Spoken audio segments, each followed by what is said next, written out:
supported lots of things over time. But this is now a new thing that's actually coming about, which is now targeting the weak and the vulnerable in terms of the disabled, the sick and the elderly. So this is something that I just wrote last night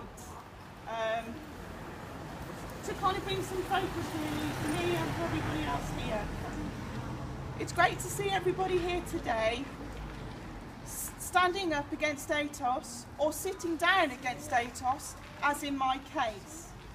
As a disabled woman with cerebral palsy, I try to live my life in a positive way, but it is terrible living under the shadow of possible Atos assessment that could remove all or part of my living allowance that I really rely on heavily for my daily needs. This government is quite happy for the disabled, the sick and the vulnerable to be deprived of the care that they need for their very survival.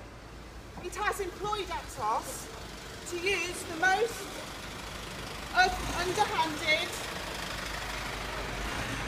methods to callously take away their care.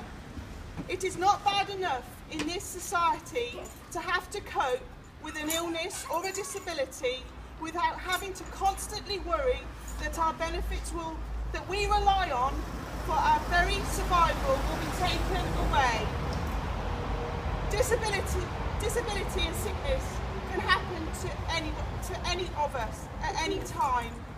We need care, compassion and understanding, not companies like Atos, whose ethos is greed rather than compassion. We did not start this global crisis. We are being used as scapegoats. The ills of humanity do not rest with the poor. It never has and it never will. Stop persecuting us and go for the bankers and their rich friends and rich corporations. Let's make Atos history. Yay!